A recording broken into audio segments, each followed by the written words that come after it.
Welcome to the colored section. Welcome to the Negro League. Sign your name on a blacklist and know this, it's American history. 1, 2, get down.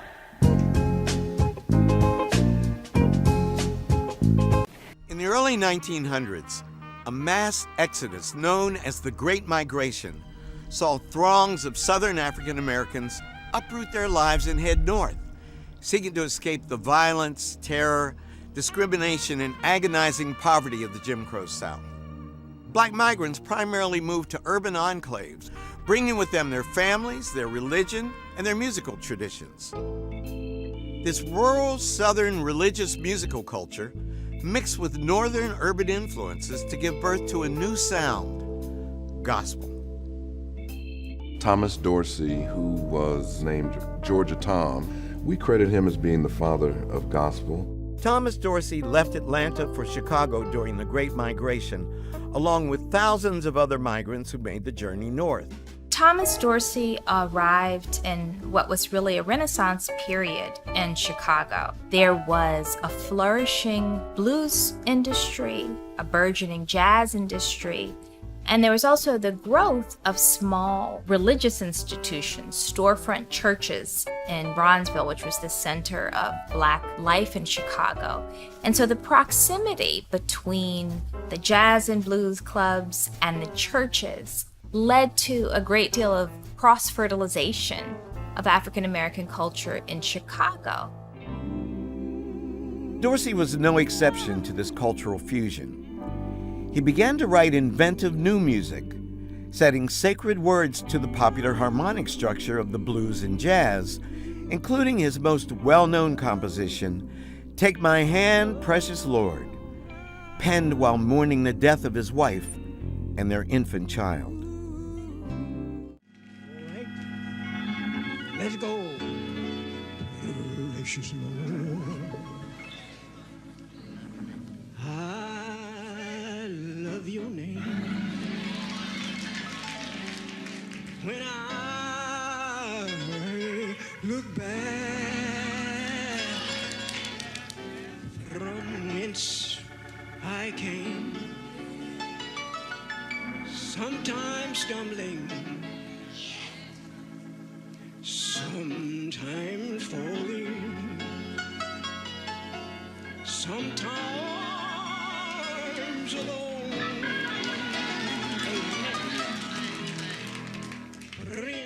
Thomas Dorsey works with singers like Mahalia Jackson to get churches interested in the music that he's creating.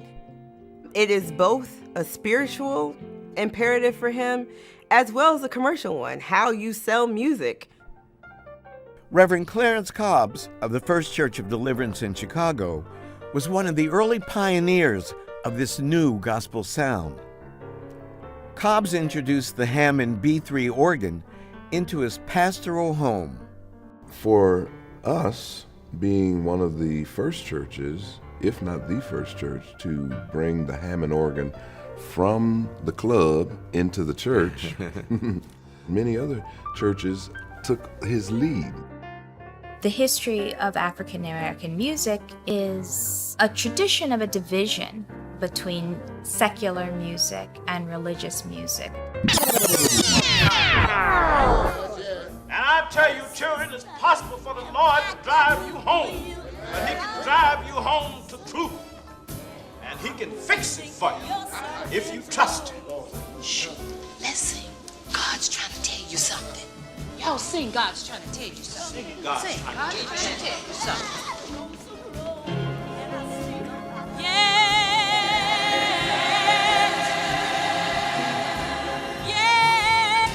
So let me tell you something.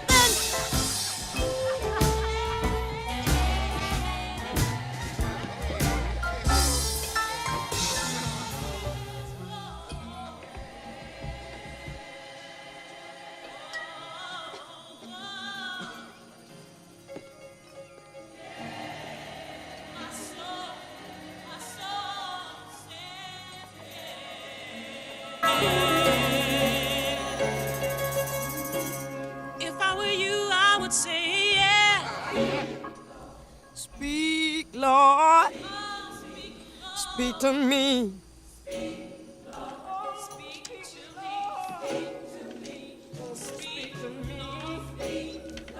I was so blind, I was so lost until you spoke to me.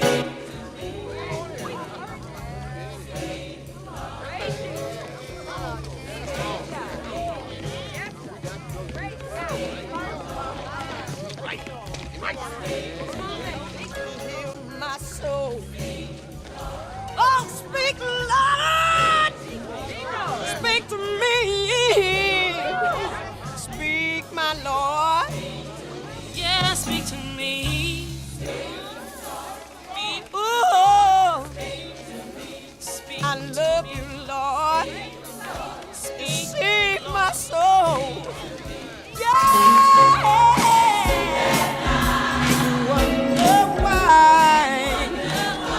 Maybe God's trying to tell you something.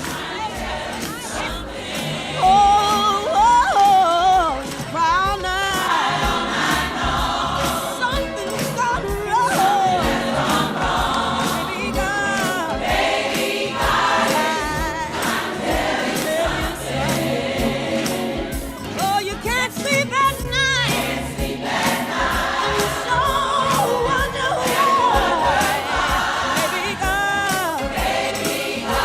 Lord's trying to tell you something. Baby, God is trying to tell you something. Baby, God is trying. I hear you, Lord. I hear you, Lord. Baby, God is right now. I'm gonna praise your name. God's trying to tell me. I'll praise your name. God's trying to tell you. Speak to me, Lord. I'm trying to tell you something. Right now, right now, right now. Oh, God. God's trying to tell you. Thank you, God. God's trying to tell you. Baby, God's trying to tell you something right now.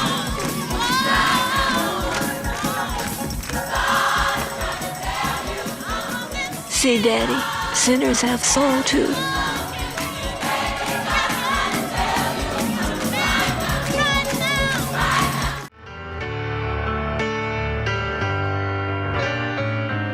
First performed by a group of school children, it should come as no surprise that this beloved piece of American history is the brainchild of a teacher. In the year 1900, James Weldon Johnson wrote the poem that would eventually become one of the most recognized songs in the country. It was just one of his many accomplishments. In addition to being a poet, a principal, and a Broadway composer, Johnson was also an attorney, one of the first black lawyers admitted to the Florida bar. I believe that probably he had no idea what was going to happen to this song, this poem. He was just expressing what he felt. Dr. Carol Adams, historian, activist, and educator, says Johnson's contribution to the soundtrack of the American story can't be overlooked. It is marching orders. Remember, this is post-Reconstruction era. And so during the Reconstruction period, you even had black senators and all of that before the South got scared and said, this is going too far, and started resegregating and lynching. I mean, he comes right behind that era. And that's why he says to us, hey, this is continuing. This struggle is still going on. We haven't won. We've been through a lot, but it's not over. Originally scripted as part of a school celebration of Abraham Lincoln's birthday, the three-verse hymn was accompanied by music composed by James Weldon Johnson's brother, Rosamond.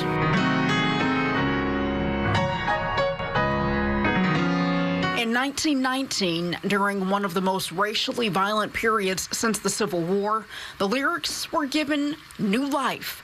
Again, by educators. Many of the children who first learned the song went on to become teachers themselves, reviving it for a new generation. It eventually caught the ear of Booker T. Washington, ushering it to a new height when it was adopted as the official song of the NAACP. Now, more than 100 years after its inception, United States Representative Jim Clyburn of South Carolina is pushing a bill to have the song recognized as a national hymn.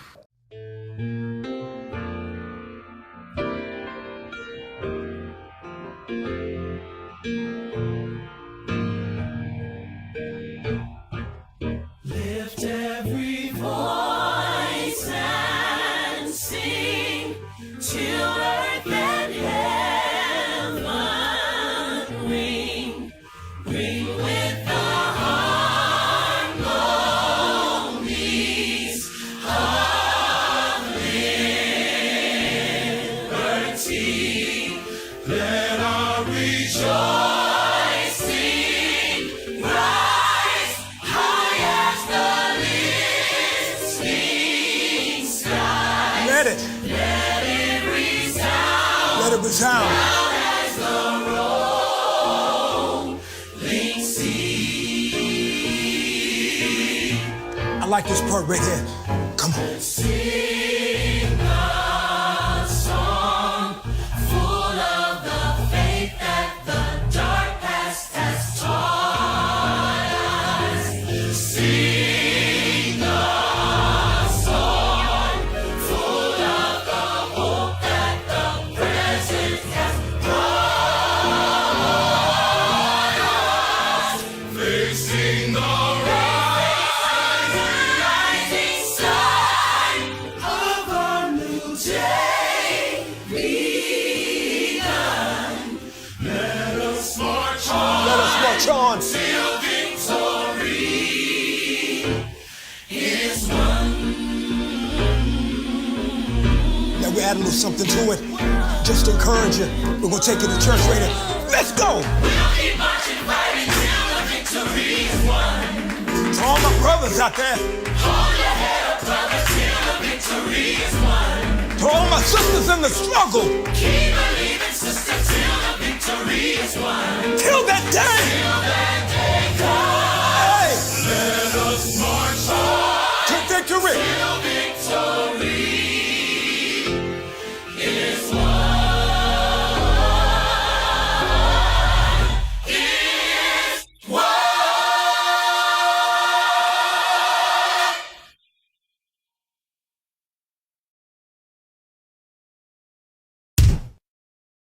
Oh, this is the wonderful time of my life.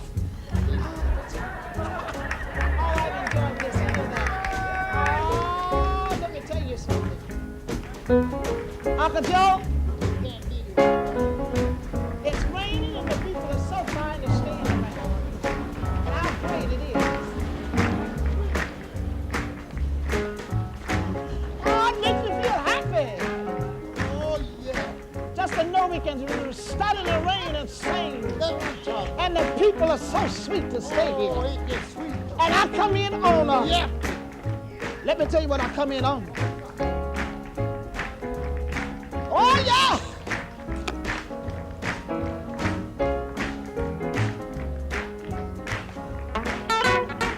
Get the key.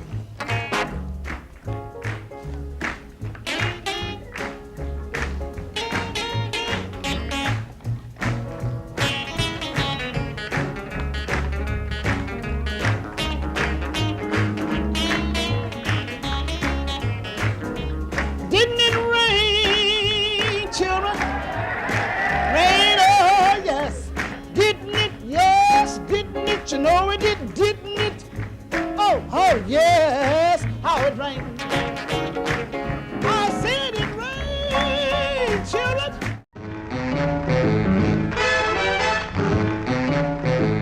Unchain my heart. Baby, let me be. Soul emerged from a forgotten America, where blacks were an oppressed minority, and their music confirmed the worst fears of a conservative white society. It is obviously a means by which the white man and his children can be driven to the level with the Negro. Set me free. Unchain my heart.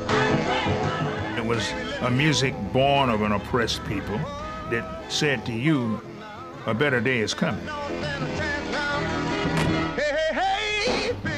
There was a price paid for this music.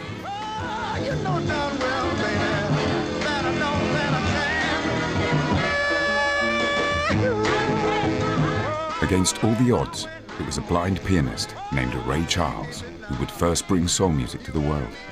He was the genius. He turned the world on to that soul music is here. It's not coming, it's here. Ray Charles was the first to unify two opposing forces, the sexually charged rhythms of the dancehall and the emotionally charged rhythms of the black church. The music he created would lead to a revolution in sound, the birth of soul.